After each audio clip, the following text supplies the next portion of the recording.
അപ്പോൾ ഞങ്ങൾ പറഞ്ഞതുപോലെ തന്നെ സമയം കുറച്ച് തെറ്റിച്ച് വന്നിരിക്കുകയാണ്. അപ്പോൾ കുറച്ച് ലേറ്റ് ആയില്ലേ, 10 മിനിറ്റ് ഞങ്ങൾ ലേറ്റ് ആയല്ലോ. ഞാനാണ് ലേറ്റ് ആയത്. അവൻ കൃത്യസമയത്തിന് തന്നെ വന്നു. എല്ലാവരും എന്നോട് ക്ഷമിച്ചാണ്. ഇക്കാക്ക് ലേറ്റ് ആവാം, കാരണം ഇക്കയുടെ ഹോട്ടൽ മാമാമി ഹോട്ടൽ ഇക്കയുടെ നോക്കാൻ ഇക്കാക്ക് ലേറ്റ് ആവുമല്ലോ.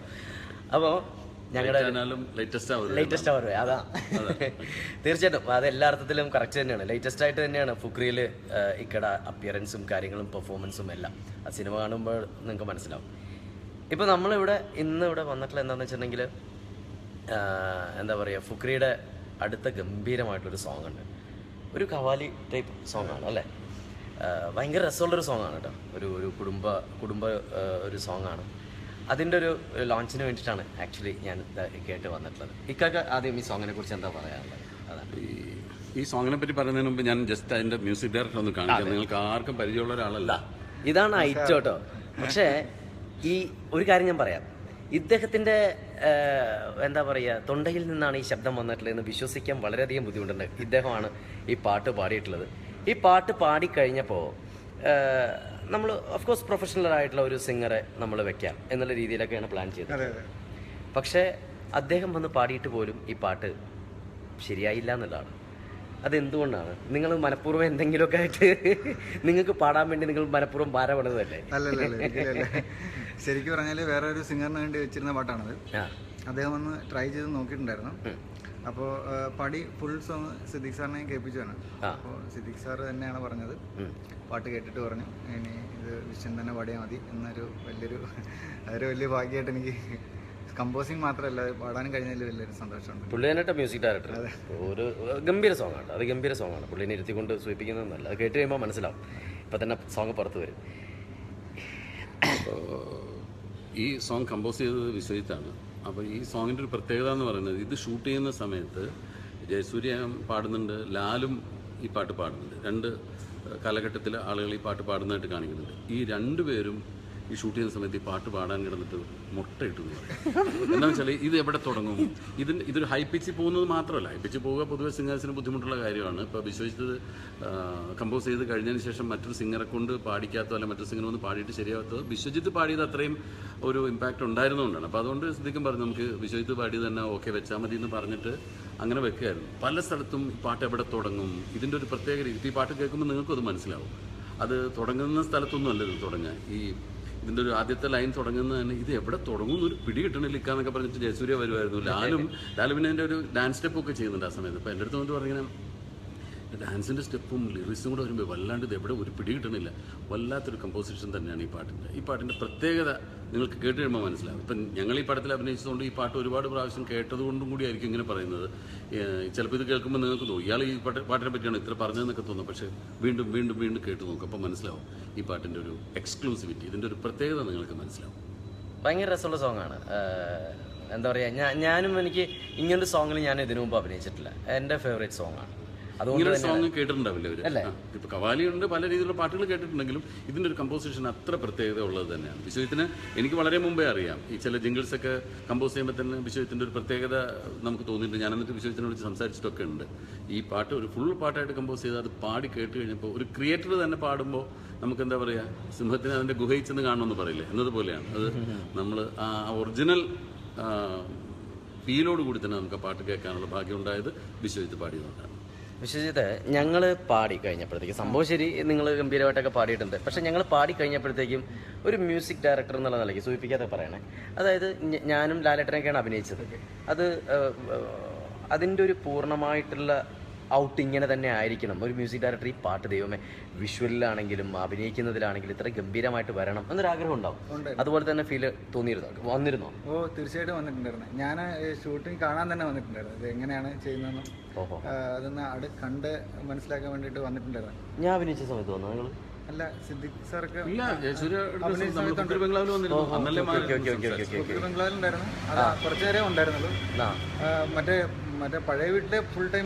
അതാണ് ഞാൻ ചോദിച്ചത്. ഞാൻ എൻ്റെ ഓർമ്മയിൽ അങ്ങനെ. അതെ, അത് ഞാൻ ഫുക്രി ബംഗ്ലാവിൽ വന്നത് മറ്റേ എല്ലാം കണ്ടിട്ട് ഒരുമിച്ച് കാണാനായിട്ടായിരുന്നു. ശരി. എന്ത് തോന്നി കണ്ടു കഴിഞ്ഞപ്പോഴത്തേക്കും? എല്ലാം ഗംഭീരമാണ്. ഞാൻ ഇപ്പോഴും എൻ്റെ ഒരു എക്സൈറ്റ്മെന്റ് ഇപ്പോഴും ഉണ്ട്.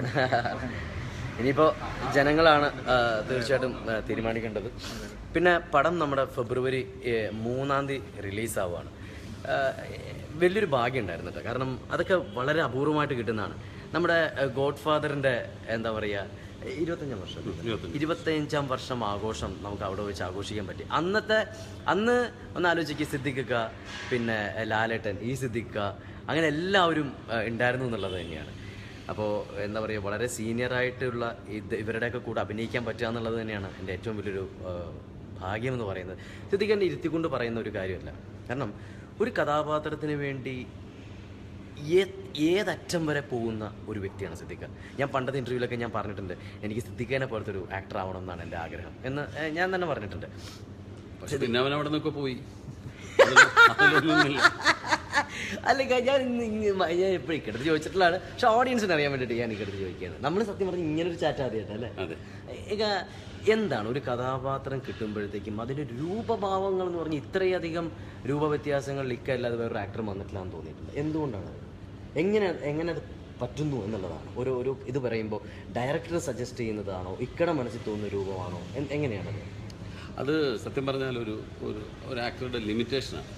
ഇപ്പോൾ എന്ത് ക്യാരക്ടർ കിട്ടിയാലും വേറെ ഒരു വേഷപ്പകർച്ചയില്ലാതെ വന്നിട്ട് വൈവിധ്യമാർന്ന രീതിയിൽ അഭിനയിക്കാൻ പറ്റുന്ന നടന്മാരും ഉണ്ടാവാം, അല്ലെങ്കിൽ ഉണ്ട്. അവരങ്ങനെ ചെയ്യുന്നവരുണ്ട്. അവർക്കൊരു രൂപമാറ്റമൊന്നും അവർക്കൊരു വിഷയമല്ല. അവരിപ്പോൾ 10 കഥാപാത്രം ചെയ്താൽ 10നെ നമുക്ക് ഡിഫറൻഷ്യേറ്റ് ചെയ്യാൻ പറ്റും. 10 രീതിയിൽ അഭിനയിക്കാൻ കഴിവുള്ള നടന്മാരുണ്ട്. എന്നെ സംബന്ധിച്ചിടത്തോളം എൻ്റെ ഒരു ലിമിറ്റേഷനാണ്. ഞാനിപ്പോൾ ഒരു സിനിമയിൽ ഒരു പോലീസ് ഇൻസ്പെക്ടറായിട്ട് വന്നു, അതേ കോസ്റ്റ്യൂം തന്നെ ഇട്ട് വേറൊരു സിനിമയിലും പോലീസ് ഇൻസ്പെക്ടറായിട്ട് വന്നാൽ രണ്ടും ഒരുപോലെ ഇരിക്കും, ഒരു വ്യത്യാസം ഉണ്ടാവില്ല. അപ്പോൾ ഞാൻ എന്ത് ചെയ്യുന്നത് വെച്ചാൽ ഒരു പോലീസ് ഓഫീസർക്ക് ചിലപ്പോൾ ഒത്തിരി കൊമ്പമീശ കൊടുക്കും, അല്ലെങ്കിൽ ഒരു പോലീസ് ഓഫീസറുടെ പാൻറ് ഒന്ന് ഇറക്കി ഒന്നിത്തിരി വ്യത്യാസം. അപ്പം അങ്ങനെ നമുക്ക് തന്നെ ഒരു തോന്നുമ്പോഴാണ് നമ്മുടെ ഒരു ആക്ടിങ്ങിൽ എന്തെങ്കിലും ഒരു വ്യത്യാസം വരുത്താൻ പറ്റുള്ളൂ. നമ്മളിപ്പോൾ നിനക്കും അറിയാമല്ലോ, ഒരു രൂപം നമ്മളുണ്ടാക്കി, ഒരു മേക്കപ്പ് ചെയ്തു, ഒരു കോസ്റ്റ്യൂമൊക്കെ ഇട്ട് വരുമ്പോൾ നമ്മളെ തന്നെ കാണുമ്പോഴാണ് നമുക്ക് തന്നെ ഇത് വേറെ ആളാണല്ലോ എന്നുള്ള തോന്നൽ തുടങ്ങുന്നത്. അല്ലാണ്ട് ഇത് വേറെ ഇൻസ്റ്റിറ്റ്യൂട്ടിൽ പോയി പഠിച്ചിട്ടൊന്നും വന്നതല്ലല്ലോ. ഇതിങ്ങനെ നമ്മൾ ഓരോന്നോരോന്നും ചെയ്യുന്നതും ഓരോ പരീക്ഷണം തന്നെയാണെന്ന് പറയാം. നമ്മുടെ ശ്രമങ്ങൾ തന്നെയാണ് ഓരോന്നും. അങ്ങനെ ഒരു കഥാപാത്രത്തിൽ നിന്ന് മറ്റൊരു കഥാപാത്രം മാറി നിൽക്കണം എന്നുള്ളൊരാഗ്രഹം ഉള്ളതുകൊണ്ടും ഞാൻ എന്നോട് തന്നെ മത്സരിക്കുന്നത് കൊണ്ടുമാണ്. ഞാൻ ഇതിനു മുമ്പ് ചെയ്ത കഥാപാത്രം അല്ലെങ്കിൽ അതുപോലത്തെ സിനിമ പോലെ ആവരുത് ഞാൻ ഇനി അഭിനയിക്കുമ്പോൾ. 100 സിനിമയിൽ അഭിനയിച്ച ഞാനല്ലല്ലോ 150ാമത്തെ സിനിമയിൽ അഭിനയിക്കുന്നത്. അപ്പോൾ അതാവരുത്, എന്തെങ്കിലും വ്യത്യാസം കൊടുക്കണം, അല്ലെങ്കിൽ ആളുകൾ പെട്ടെന്ന് നമ്മളെ മടുത്തു പോകും അല്ലേ. അല്ല, അത് ശരിയാണ്. പക്ഷെ ഇത്രയും എനിക്ക് ഫ്രീ അല്ലേ, പിന്നെ ഒന്ന് പിടിച്ചാൽ എനിക്ക് കൈവേദനയാണ്. ഓക്കെ, അതായത് ഇപ്പോൾ ഇത്രയും എക്സ്പീരിയൻസ് ഇക്കൊക്കെ ഉണ്ട്. ആ എക്സ്പീരിയൻസ് വെച്ചിട്ട് എന്താ പറയുക, ഞാൻ ഇത്രയും വളരെ എക്സ്പീരിയൻസ്ഡ് ആയിട്ടുള്ള ആക്ടറാണ് എന്നുള്ള ഒരു ചിന്തയിലല്ല ഇക്ക വരുന്നത്. എനിക്ക് തോന്നുന്നു ഇന്നും ആദ്യമായിട്ട് ക്യാമറയ്ക്ക് മുമ്പിൽ നിൽക്കുന്നത് പോലെയാണ് നിൽക്കുന്നത്. അത് എന്താ പറയുക, ഒരു സർവൈവ് ചെയ്യണം എന്നുള്ള രീതി കൊണ്ടാണോ, ഇതിനോടുള്ള ഒരു അഭിനിവേശം കൊണ്ടാണോ, എന്താണത്? അത് എനിക്ക് തന്നെ അറിഞ്ഞൂടാ. ഇപ്പം മുമ്പ് ഞാൻ ആദ്യകാലത്തെ സിനിമയിൽ അഭിനയിക്കാൻ വരുമ്പോൾ, ഇപ്പോൾ ആദ്യ സിനിമയിൽ അഭിനയിക്കാൻ പോയപ്പോൾ ഇല്ല കുഴപ്പമില്ല, ആദ്യ സിനിമയിൽ അഭിനയിക്കാൻ പോയപ്പോൾ ഞാൻ മമ്മൂക്ക അവിടെ വെച്ച് മീറ്റ് ചെയ്തു. അപ്പോൾ ഞാൻ വീട്ടിലൊക്കെ വന്നിട്ട് എല്ലാവരോടും പറയും ഞാനിങ്ങനെ മമ്മൂട്ടിയെ കണ്ടു, ഞാൻ മമ്മൂട്ടിയുടെ കൂടെ വെള്ളിയാഴ്ച പള്ളിയിൽ ജുമാക്ക് പോയി. അപ്പോൾ അതൊക്കെ എന്നെ സംബന്ധിച്ചിടത്തോളം വലിയൊരു നേട്ടം പോലെയാണ് ഞാൻ കണക്കാക്കിയിരുന്നത്. പിന്നീട് എത്രയോ വെള്ളിയാഴ്ച ജുമാക്ക് ഞാൻ മമ്മൂക്കയുടെ കൂടെ പോയിരിക്കുന്നു. അതൊന്നും ആദ്യമായിട്ട് പോകുമ്പോൾ ഞാൻ വിചാരിച്ചിട്ടില്ല അങ്ങനെയൊക്കെ ഉണ്ടാകുന്നു. അത് കഴിഞ്ഞ് ഞാൻ പിന്നെ ഒരു സെറ്റിൽ വരുമ്പോൾ ഞാൻ പറഞ്ഞു, ഞാനിന്ന് നെടുമുടി വേണുവിനെ കണ്ടു, ഞാനിന്ന് തിലകനെ പരിചയപ്പെട്ടു, അല്ലെങ്കിൽ ഞാനിന്ന് ജയറാമിനെ മീറ്റ് ചെയ്തു. അങ്ങനെ ഞാൻ ഓരോ സെറ്റുകളിൽ പോയി വരുന്നതോറും ഓരോ നടന്മാരെയും നടിമാരെയും ഒക്കെ പരിചയപ്പെടുന്നവരെ ഞാൻ വളരെ എക്സൈറ്റ്മെൻറ്റോട് കൂടിയിട്ട് വീട്ടിലൊന്ന് പറയുമായിരുന്നു. അത് ഞാൻ ഇന്നും പറയുന്നുണ്ട്. ഞാൻ ഇന്ന് ജയസൂര്യ കണ്ടു, ഈ സിനിമയിലാണ് ഞാൻ ആദ്യമായിട്ട് പ്രയാഗമാട്ടനെ കണ്ടത്. എനിക്കിപ്പോഴും ഇവരൊക്കെ എല്ലാവരും എനിക്ക് ഭയങ്കര ക്രേസാണ് ഇവരോടൊക്കെ. സിനിമാ താരങ്ങൾ, സിനിമാ നടീനടന്മാരെന്ന് പറയുമ്പോൾ ഞാനിപ്പോഴും പുറത്ത് നിൽക്കുന്ന ഒരാളായിട്ടും എനിക്ക് ഇവരോടൊക്കെ ഇപ്പോഴും ആരാധനയാണ്. ഞാനിപ്പോഴും ചെന്ന് പുതിയ ആളുകളെ പരിചയപ്പെടുമ്പോഴും, ഇന്നലെ ഞാനൊരു സിനിമയിൽ അഭിനയിക്കാൻ പോയ സമയത്ത് അവിടെ വെച്ചിട്ട് ഞാൻ കരമന സുധീർ എന്ന് പറയുന്ന നടനെ പരിചയപ്പെട്ടു. അപ്പോൾ ഞാൻ അതും വീട്ടിലൊന്ന് പറയും, ഈ സിനിമയിലുണ്ട്. അതിൽ ഞാൻ എൻ്റെ ഭാര്യയോടൊന്ന് പറയും, മറ്റേ സിനിമയിൽ നമ്മളൊരു റോൾ ചെയ്തൊരു പെൺകുട്ടിയെ കണ്ടില്ലേ, ആ പെൺകുട്ടിയാണ് ഈ പടത്തിൽ അഭിനയിക്കുക. എനിക്കതൊക്കെ ഭയങ്കര എക്സൈറ്റ്മെൻറ്റാണ്. അപ്പോൾ എന്നതുപോലെ തന്നെയാണ് ഞാൻ ഓരോ കഥാപാത്രം ചെയ്യുമ്പോഴും ഒക്കെ എനിക്ക് നിങ്ങളൊക്കെയാണ് വലിയ അപ്പോൾ ഞാൻ പുതിയ ആളുകളെ കാണുമ്പോഴും എനിക്ക് ആ എക്സൈറ്റ്മെൻ്റ് ഉണ്ട്. അപ്പോൾ ഞാനെപ്പോഴും ഒരു പുറത്ത് നിന്നിട്ടൊരു സിനിമയുടെ പുറത്ത് നിൽക്കുന്ന ഒരാളെ പോലെയാണ് എനിക്കെപ്പോഴും ഫീൽ ചെയ്യുക. അപ്പോൾ എനിക്ക് ഓരോ കഥാപാത്രം കിട്ടുമ്പോഴും ഓരോ പുതിയ നടീനടന്മാരെ കാണുമ്പോഴൊക്കെ ആ എക്സൈറ്റ്മെൻ്റ് ഉണ്ട്. അതെനിക്ക് സിനിമ എന്ന് പറയുന്നത് സിനിമയോടുള്ള എൻ്റെ ഒരു പാഷൻ ആണ്. ഞാൻ ചോദിക്കട്ടെ, ഇപ്പോൾ വളരെ എക്സ്പീരിയൻസ്ഡ് ആയിട്ടുള്ള ആക്ടേഴ്സിൻ്റെ കൂടെ ഒക്കെ അഭിനയിച്ചിട്ടുള്ള വ്യക്തിയാണ്. അവിടെ നിന്നിട്ട് ഞങ്ങളെപ്പോലെയുള്ള താരങ്ങളുടെ കൂടെ അഭിനയിക്കുമ്പോഴത്തേക്കുമുള്ള ഇപ്പോഴത്തെ തലമുറയ്ക്ക് ഡെഡിക്കേഷൻ കുറവാണെന്നോ അല്ലെങ്കിൽ അങ്ങനെ എന്തെങ്കിലും ഒരു ഫീലോ എന്തെങ്കിലും തോന്നിയിട്ടുണ്ട്? ഏത് രീതിയിൽ ഇമ്പ്രൂവ് ചെയ്യണം എന്നും ഇതൊക്കെ ഒന്ന് പറയാം. അങ്ങനെ ഒരിക്കലും തോന്നിയിട്ടില്ല. അത് മുമ്പൊക്കെ അഭിനയിച്ചിരുന്നവരുടെ ഒരു ആക്ടിങ് പാറ്റേണോ അതല്ലെങ്കിൽ അവർ ഒരു കഥാപാത്രത്തെ സമീപിക്കുന്ന രീതിയോ അല്ല ഇപ്പോഴത്തെ ആളുകൾ. അന്ന് ചെയ്തിരുന്ന കഥാപാത്രങ്ങളും അല്ലല്ലോ ഇപ്പോൾ ഉള്ള നടീനടന്മാർ അഭിനയിക്കുന്ന കഥാപാത്രങ്ങൾക്കും വ്യത്യാസമുണ്ട്. കാലഘട്ടത്തിനനുസരിച്ച് എല്ലാ കാര്യങ്ങളും മാറുന്നുണ്ട്. നമ്മൾ കഴിക്കുന്ന ഭക്ഷണം മാറുന്നുണ്ട്, നമ്മൾ ഉപയോഗിക്കുന്ന ഭാഷ മാറുന്നുണ്ട്. ഇപ്പോൾ മുമ്പൊക്കെ സെറ്റിൽ നമ്മളിപ്പോൾ ഒരു ആക്ടറെ പറ്റി സംസാരിക്കുകയാണെങ്കിൽ ജയസൂര്യ ഞാൻ ഇവിടെ വളരെ മുമ്പ് സംസാരിക്കാൻ 30 കൊല്ലം മുമ്പ് എങ്ങനെയുണ്ട് മറ്റേ ആക്ടർ, അയാളൊരു രക്ഷയില്ല, എനിക്ക് തോന്നുന്നില്ല അയാൾ ശരിയാവും തോന്നുന്നില്ല. ഇപ്പോഴും പറയുന്നത് അത് തന്നെ ആയിരിക്കും. അയാൾ അങ്ങനെ എടുക്കുക, ഒരു രക്ഷയില്ല കേട്ടോ, ഗംഭീര ആക്ടറാണ്, ഒരു രക്ഷയില്ല എന്നുള്ളൊരു വാക്കിൻ്റെ അർത്ഥം വരെ ഇത്രയും കാലഘട്ടം കൊണ്ട് മാറിയിരിക്കും. മറ്റേ പടം അങ്ങനെയുണ്ട്, അത് പൊളിയാ. ഇപ്പോൾ ഈ പടം അങ്ങനെയുണ്ട്, പൊളിയാണ്ടൊക്കെ പടം വാക്ക് പൊളി തന്നെയാണ്, പക്ഷെ ഇതിൻ്റെ അർത്ഥങ്ങൾ മാറുന്നു. അപ്പോൾ എന്നതുപോലെ ഒരുപാട് ചേഞ്ചസ് വരുന്നുണ്ട് നമ്മുടെ ഭാഷയ്ക്കാണെങ്കിലും നമ്മൾ ഉപയോഗിക്കുന്ന വാക്കുകൾക്ക്. അപ്പോൾ അഭിനയത്തിൻ്റെ രീതിക്കൊക്കെ ആ മാറ്റം വരണം. ഞാൻ ഭയങ്കര എക്സ്പീരിയൻസ്ഡ് ആയ ആളാണ്, ഇതാണ് കറക്റ്റ്, ഇതുപോലെയാണ് ചെയ്യേണ്ടതെന്ന് വിശ്വസിച്ചുകൊണ്ട് ഞാനിരുന്നാൽ ഞാൻ ചെയ്യുന്ന പോലെ നിങ്ങളെ കൊണ്ട് ചെയ്യിക്കാനായിരിക്കും ഞാൻ ആഗ്രഹിക്കുക. അപ്പോൾ ഇവരൊക്കെ എന്താണ് ഇങ്ങനെ ചെയ്യുന്നത്, ഞാൻ ചെയ്യുന്നതല്ലേ ശരി എന്ന് വിചാരിച്ചുകൊണ്ടിരുന്നാൽ ഞാൻ ഔട്ട്ഡേറ്റഡ് ആയി പോവുകയുള്ളൂ. അപ്പോൾ അന്ന് മമ്മൂക്കയുടെ കൂടെ അഭിനയിച്ച പോലെയല്ല ദുൽഖർ സൽമാൻ്റെ കൂടെ അഭിനയിക്കേണ്ടത്, നമ്മളാണ് അപ്ഡേറ്റ് ചെയ്യേണ്ടത്, അല്ലെങ്കിൽ നമ്മൾ ഔട്ട്ഡേറ്റഡ് ആയി പോകും. അപ്പോൾ അങ്ങനെ അപ്ഡേറ്റ് ചെയ്യാനുള്ള ശ്രമമാണ് എപ്പോഴും നടത്താറുള്ളത്. എനിക്ക് തോന്നുന്നത് അതിൻ്റെ ഭാഗമായിട്ടാണ് എനിക്കിപ്പോൾ നിങ്ങളെ കാണുമ്പോഴൊക്കെ ഭയങ്കര ആകാംക്ഷയൊക്കെ തോന്നുന്നതാണ്. ഞാൻ ഫുക്രിയുടെ സെറ്റിൽ അഭിനയിക്കാൻ വരുമ്പോഴല്ലേ പുതിയ ആക്ടേഴ്സിന് ഒരുപാട് പേരെ ഞാൻ കാണുന്നത്. അവർക്കും ഉണ്ടാവും പഴയ ഒരാളെ കാണുന്നതിൻ്റെ ഒരു സന്തോഷം അവർക്കും എന്നതുപോലെ അതിനേക്കാൾ കൂടുതലെങ്കിലേ ഉള്ളൂ എനിക്ക് പുതിയ ആളുകൾ കാണുമ്പോൾ. അപ്പോൾ ഞാനെപ്പോഴും എന്നെ കറക്റ്റ് ചെയ്യാനാണ് ശ്രമിക്കുക. ഞാൻ ഇപ്പോൾ യസൂര്യ ഒരു ദിവസം എൻ്റെ അടുത്ത് വന്നിട്ട് ഇങ്ങനെ ഒക്കെ പറയുമ്പോൾ ആ ഒരു നോർമൽ യൂഷ്വൽ ട്യൂൺ വരുന്നു, അതെനിക്ക് കറക്ഷനാണ്. എന്ന പോലെയാണ് ഞാൻ നിൻ്റെ ഒരു മിസ്റ്റേക്ക് കണ്ടാലും പറയും, അത് അവിടെ ശ്രദ്ധിക്കണേ എന്ന് പറഞ്ഞാൽ പറയും എനിക്കും കിട്ടണം. അതുപോലെ അങ്ങനെ കിട്ടുമ്പോഴാണ് നമ്മളും, അല്ലാണ്ട് ഞാൻ 50 കൊല്ലം എക്സ്പീരിയൻസും ഇവൻ 5 കൊല്ലം എക്സ്പീരിയൻസ് ഇവൻ അതല്ല. ഒരു എക്സ്പീരിയൻസും ഇല്ലാത്ത ആളുകളാണ് നമ്മളെ നോക്കിയിട്ട് സ്ക്രീനിൽ പറഞ്ഞത് ഇയാൾ മോശമാണ് കേട്ടോ എന്ന് പറയുന്നത്. അവന് ആക്ടിങ് എക്സ്പീരിയൻസ് വേണമെന്നില്ല. കാരണം നമ്മൾ ചെല്ലുന്നത് അവനെ എൻ്റർടൈൻ ചെയ്യാനാണ്, അവനെ എൻ്റർടൈൻ ചെയ്യിക്കുക. അത് പുതുമയാർന്ന പുതുമ കൊടുത്തുകൊണ്ടിരിക്കാൻ എപ്പോഴും ശ്രദ്ധിച്ചെങ്കിലും നമുക്ക് നിലനിൽപ്പുണ്ടാവും. വേറെ ഒരു പണി അറിഞ്ഞുകൊണ്ടല്ലോ മോനെ, ഇതല്ലേ അറിയുള്ളൂ. അപ്പോൾ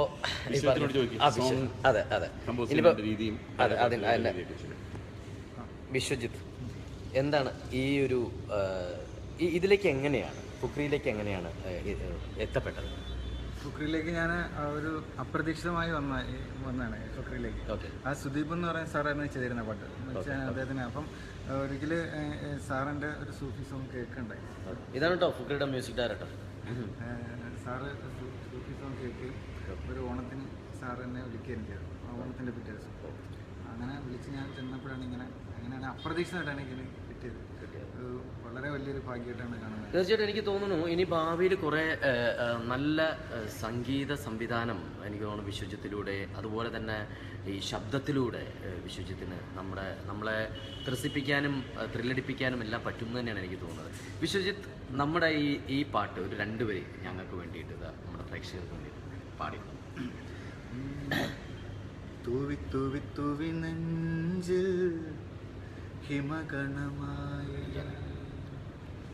ആടി ആടി ഹൃദന്തത്തിനാഴം തേടി ആരും കാണാതെന്നിൽ വീണു ആനന്ദാശ്രുവായി നീ. ഒരേ ഒരു വാക്കായി ഒരേ ഒരു നോക്കായി മറക്കാതെ മറക്കാതെ മറക്കാതെ മറക്കാതെ വിങ്ങി വിങ്ങി നെഞ്ചിലായി തൂവി തൂവി തൂവി നെഞ്ചിൽ ഹിമകണമായി. ഇനി ബാക്കി നമുക്ക് ഫുള്ള് ഉഗ്രണ്ട് പറയേണ്ട കാര്യമില്ലല്ലോ. നല്ല ഇറങ്ങി സിദ്ധിക്കൊക്കെ വയ്ക്കും പടത്തിൽ. അപ്പോൾ അത് ഭാവിയിൽ കുറേ നല്ല പാട്ടുകൾ വിശ്വജിത്തിന് കിട്ടട്ടെ എന്ന് ഞാൻ ഈ അവസരത്തിൽ ആശംസിക്കുന്നു, പ്രാർത്ഥിക്കുന്നു. വളരെ വളരെ അനുഗ്രഹമാണ് എനിക്ക് ഇങ്ങനെ ഒരു സിദ്ദിഖ് സാറിൻ്റെ സിനിമയിലൊരു എൻ്റെ സ്വപ്നങ്ങൾക്ക് അപ്പുറമായൊരു കാര്യമാണ് നടന്നത്. അപ്പോൾ അത് വളരെ ഒരു ഭാഗ്യമായിട്ട് കാണുകയാണ് ഞാൻ സിദ്ദിഖ് സാറിൻ്റെയും നിങ്ങളുടെയൊക്കെ കൂടെ തന്നെ വർക്ക് ചെയ്യാൻ പറ്റിയത്. പിന്നെ ഞങ്ങളോട് എന്തെങ്കിലുമൊക്കെ ചോദ്യം ചോദിക്കണമെങ്കിൽ ചോദിക്കാൻ കേട്ടോ. ഇപ്പോൾ ഹായ് ഹൂയ് എന്നൊക്കെ വരുന്നുണ്ട്. പക്ഷേ ഇപ്പോൾ സിദ്ദിഖ് ഖാനെ പോലെയുള്ള ഒരു എനിക്ക് തോന്നുന്നില്ല സിദ്ദിഖ് അധികം ഇങ്ങനെ ചാനലിൽ കയറി പ്രോഗ്രാമോ കാര്യങ്ങളൊന്നും ചെയ്യുന്ന ആളല്ല. നമുക്ക് ലൈവായിട്ട് ഇങ്ങനെ കിട്ടി. ഞാൻ ആദ്യമായിട്ട് വരികയാണ്. അതെനിക്ക് ഈ സിനിമയോടും അല്ലെങ്കിൽ ഈ സിനിമയോടുള്ള ഒരു പ്രണയം കൊണ്ട് തന്നെയാണെന്ന് പറയാം. ഈ സിനിമ ഞാൻ അത്രയധികം ഇഷ്ടപ്പെടുന്നൊരു സിനിമയാണ്. കാരണം എൻ്റെ സിനിമാ ജീവിതത്തിൽ എനിക്ക് കിട്ടിയ ഏറ്റവും നല്ല കഥാപാത്രത്തിലൊന്നാണ് ഫുക്രിയിലെ സുലൈമാൻ ഫുക്രി എന്ന് പറയുന്ന കഥാപാത്രം. അത് ഞാൻ ഇത്രയും ഒരു പ്രായമുള്ള കഥാപാത്രത്തിൽ ചെയ്തിട്ടില്ല. ഞാൻ ജയൻ്റെ ഉപ്പാപ്പയായിട്ടാണ് വരുന്നത്. പാപ്പയായിട്ട് പോലും അച്ഛനായിട്ട് അഭിനയിച്ചിട്ടുണ്ട്. ഉപ്പാപ്പയായിട്ട് അഭിനയിക്കാനുള്ളൊരു ഭാഗ്യമാണ് ഉണ്ടായത്. അത് എനിക്ക് എൻ്റെ ഈ ഒരു പ്രായത്തിൽ വെച്ചിട്ട് ചിലപ്പോൾ എനിക്ക് അത്രയും നല്ല വലിയൊരു ക്യാരക്ടർ തരണമെന്നില്ല. അതിന് സിദ്ദിഖിനോട് ഞാൻ നന്ദി പറയുകയാണ് എന്നെ കഥാപാത്രമായിട്ട് തിരഞ്ഞെടുത്തത്. ഒന്ന് നോക്കണം കേട്ടോ. ഒക്കെ ഒരു പൊളി പൊളിച്ചിട്ടുണ്ടായിരുന്നു. ശബ്ദം കൊണ്ടും രൂപം കൊണ്ടും ബോഡി ലാംഗ്വേജ് കൊണ്ടും എല്ലാം മാറിയിട്ടുണ്ട്. അത് നമുക്ക് വലിയ സന്തോഷമാണ്. ഇതുപോലത്തെ സീനിയർ ആക്ടേഴ്സിൻ്റെ കൂടെ അഭിനയിക്കുമ്പോഴാണ് നമ്മൾ കാണാത്ത ചില തലങ്ങൾ നമുക്ക് കാണാനും പഠിക്കാനും. ഞാനൊക്കെ ഇങ്ങനെ എപ്പോഴും ശല്യപ്പെടുത്തുന്ന ഒരാളായി മറ്റതെങ്ങനെയൊക്കെ എന്നൊക്കെ പറയട്ടെ. പക്ഷേ ഒരു ഇതില്ലാതെ അന്നത് നമ്മുടെ കയ്യിലിരിക്കുന്ന മുതൽ ഒരു മാജിക്കിൻ്റെ ട്രിക്ക് പോലെ ഞാൻ കൊണ്ടു നടക്കും, അങ്ങനെയൊന്നുമല്ല.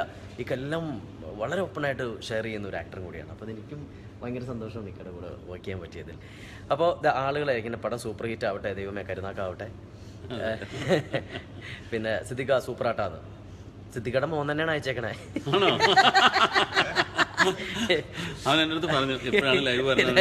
ഒന്ന് നോക്കിയേ എന്റെ വൈഫ് എവിടെ പോയാവോ. കോമഡി ഫിലിമാണോ എന്ന് ചോദിക്കുന്നുണ്ട്. കോമഡി ഫിലിം സിദ്ദിഖയുടെ ജോൺ ഡോൺ ബോസ്കോനെ സ്വീകരിച്ചു പോലെ ചേട്ടാ ആട് 2 ഉണ്ട് കേട്ടോ. ആട് 2 വരുന്നുണ്ട്. മിക്കവാറും ഓഗസ്റ്റ് സെപ്റ്റംബർ ഒക്കെ ആയിരിക്കും ഷൂട്ടിംഗ്. ഷാജി പാപ്പൻ വീണ്ടും വരും. അതെന്റെ ഫ്രണ്ടാണ് ജെൻസി. ജയന്റെ പോസിറ്റീവ് സൈഡ്സ് പറയൂ സിദ്ദിഖ് സാറിന്. ജയന്റെ പോസിറ്റീവ് സൈഡ് ഞാൻ പറയാം. ജയന്റെ പോസിറ്റീവ് സൈഡ് പറഞ്ഞു കൊടുക്കാം. ഇവന്റെ അടുത്ത് എൻ്റെ അടുത്ത് ഇപ്പം നിങ്ങളോട് ഇരുന്ന് പറയണ്ടല്ലോ, ഇത്രയും എക്സ്പീരിയൻസ് ഉള്ള ആക്ടറാണ്. ഇത്രയും എക്സ്പീരിയൻസ് ഉള്ള ആക്ടറുടെ കൂടെയൊക്കെ അഭിനയിക്കാൻ പറ്റിയത് ഭാഗ്യമാണെന്നൊക്കെ അവൻ പറയണ്ടല്ലോ. അങ്ങനെയൊന്നും അല്ല, ഒരു ബഹുമാനവും ഇല്ല. ഒരു സ്ഥലത്ത് ഇരുന്നാൽ വന്ന് മടി കയറിയിരിക്കും.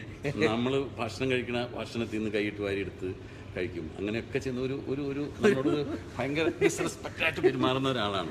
ഒരു സ്വാതന്ത്ര്യം അടുപ്പം കൊണ്ട് പറയുന്നതാണ് കേട്ടോ. അതൊക്കെ നമുക്ക് ലൈഫിൽ കിട്ടിയ വലിയ ഭാഗ്യമാണ്. ഇവരോടൊക്കെ ഒപ്പം ഉണ്ടാവാനും പറ്റുന്നതും ഇവർക്ക് ഇത്രയധികം സ്നേഹിക്കുകയും ബഹുമാനിക്കുകയൊക്കെ ചെയ്യുന്നത്. ഞാൻ എൻ്റെ സീനിയേഴ്സിന് ഒരുപക്ഷെ ചിലപ്പോൾ ഇത്ര അടുത്ത് എനിക്ക് ഇടപെടാൻ പറ്റിയിട്ടുണ്ടാവില്ല. എൻ്റെ മക്കൾ ചിലപ്പോൾ ഒരുപക്ഷെ എന്നോട് ഇത്രയും ഫ്രീ ആയിട്ട് ഇടപെടില്ല. അവരൊക്കെ അല്ലെങ്കിൽ എൻ്റെ ഒരു റിലേറ്റീവ്സ് ആണെങ്കിൽ പോലും ഇത്ര ഒരു സ്വാതന്ത്ര്യം അങ്ങനെ കാണിക്കാറില്ല. അങ്ങനെയൊക്കെ കാണിക്കുന്ന വളരെ അപൂർവ ആളുകളാണ് അല്ലേ. തീർച്ചയായിട്ടും ഒരു സന്തോഷം. അപ്പോൾ Jayettan all the best. Thank you so much കേട്ടോ ജയേട്ടൻ. എൻ്റെ ഗ്ലാമറിൻ്റെ രഹസ്യം എന്താണ് മോനെ? പ്രൊഡക്ഷൻ മാനേജറോട് ചോദിക്കാം. തമിഴ് ഫിലിം എന്നല്ല ഇതികൾ തമ്മിൽ വേറെ മറഞ്ഞു പോയി. ഇനി കുറച്ച് നേരം സിദ്ദിഖ് തള്ളട്ടെ. അതെ ഞാൻ തള്ളിക്കഴിഞ്ഞു. എൻ്റെ കഴിഞ്ഞില്ല, ഇനിയിപ്പോൾ സിദ്ദിഖ് കഴിഞ്ഞു കേട്ടോ. വിശ്വജിത്തിനും നമ്മൾ കൊടുത്തിട്ടുണ്ടായിരുന്നു. അപ്പോൾ എന്താണെങ്കിലും വളരെയധികം സന്തോഷം കുറച്ച് നേരമെങ്കിലും നിങ്ങളുടെ അടുത്ത് സംസാരിക്കാനായിട്ട് പറ്റിയതിൽ. നിങ്ങളുടെ സംസാരം നമ്മൾ കാണുന്നുണ്ട്. രണ്ടുപേരും ഒരു മാസ് ക്ലാസ് പെർഫോമൻസ് ആവട്ടെ തീർച്ചയായിട്ടും. അപ്പോൾ അതെ, അപ്പോൾ ഗംഭീരമാവട്ടെ കാര്യങ്ങളും. നിങ്ങളുടെയും നന്നാവട്ടെ. ഫെബ്രുവരി 3 നമ്മുടെ പടം റിലീസാവുന്നത്. ഇന്ന് വിശ്വജിത്ത് മ്യൂസിക് ഡയറക്ഷനിൽ ഉള്ള നമ്മുടെ ഫുക്രിയിലെ 2ാമത്തെ സോങ് ഇന്ന് ലോഞ്ച് ആവുകയാണ്. തീർച്ചയായിട്ടും നിങ്ങളെല്ലാവരും ഞങ്ങളുടെ ഈ ഫുക്രി എന്ന് പറയുന്ന സിനിമ കാണണം, ഞങ്ങളെ അനുഗ്രഹിക്കണം. ഞങ്ങളിപ്പോൾ സിദ്ദിഖയുടെ മാമാമിയ റെസ്റ്റോറൻറ്റിലാണ് ഇരിക്കുന്നത്. ഇതൊക്കെ ഞങ്ങളിങ്ങനെ വന്ന് ഇതിനൊക്കെ സമയം കണ്ടെത്തി വന്നിരുന്ന് പറയുന്നത് എന്തിനാന്ന് വെച്ചാൽ ഫുക്രി എന്ന പേര് നിങ്ങൾക്ക് രജിസ്റ്റേർഡ് ആവണം. എന്താണ് ഫുക്രി? അല്ലെങ്കിൽ ഈ സിനിമ വരുമ്പോൾ നിങ്ങൾ കാണാൻ നിങ്ങൾ പ്രിപ്പയർഡ് ആവാൻ അതിന് മുമ്പാണ് ഞങ്ങൾ ഫുക്രിയിലെ പാട്ട് നിങ്ങൾക്ക് തരുന്നത്. ഈ പാട്ട് കേൾക്കുമ്പോൾ നിങ്ങൾക്കുണ്ടാകുന്നൊരു ഫീലിംഗ് ഉണ്ടല്ലോ. ഈ പാട്ട് കേൾക്കുമ്പോൾ എന്തായാലും ഈ പാട്ട് നിങ്ങൾക്ക് ഇഷ്ടപ്പെടും. എന്നതുപോലെ തന്നെ ഒരു നല്ല വിഷ്വൽ ട്രീറ്റ് ആയിരിക്കും ഫുക്രി എന്ന് പറയുന്ന സിനിമ. ഉറച്ച വിശ്വാസത്തോടു കൂടി തന്നെയാണ് പറയുന്നത്. ഒരിക്കലും പ്രേക്ഷകനെ നിരാശപ്പെടുത്താത്ത, നിങ്ങൾ എൻ്റർടൈൻ ചെയ്യിക്കുന്ന നല്ലൊരു സിനിമയായിരിക്കും. ജയസൂര്യയുടെ ഗാങ്ങൊക്കെ ഉള്ള ഒരുപാട് ഹ്യൂമറസ് സിറ്റുവേഷൻസ് ഉണ്ട്, നല്ല ഇമോഷണൽ സീക്വൻസസ് ഉണ്ട്, നല്ല പാട്ടുകളുണ്ട്. അങ്ങനെ ഒരു പൂർണ്ണമായ ഒരു എന്റർടൈനർ ആയിരിക്കും സിദ്ദിഖ് സിനിമ എന്ന് പറയുമ്പോൾ തന്നെ അറിയാലോ. അതെ, സിദ്ദിഖ് സിനിമ എന്ന് പറയുന്നത് തന്നെ അതിൻ്റെ ഒരു തുറുപ്പ് ചീട്ട് എന്ന് പറയുന്ന ഹ്യൂമറാണ്. ഫുൾ ഹ്യൂമറുള്ള ഫാമിലി ആയിട്ട് വന്നിരുന്ന് കാണേണ്ട സിനിമയാണ്. നിങ്ങൾ കണ്ട് ഈ സിനിമ ഒരു വൻ വിജയമാക്കി തീർക്കണമെന്ന്. ഡേറ്റ് മറക്കണ്ട കേട്ടോ, ഫെബ്രുവരി 3-ന്. ഫെബ്രുവരി 3-ാം തീയതി. അപ്പോൾ നടക്കട്ടെ. എല്ലാവർക്കും നല്ലൊരു ദിവസം. Thank you.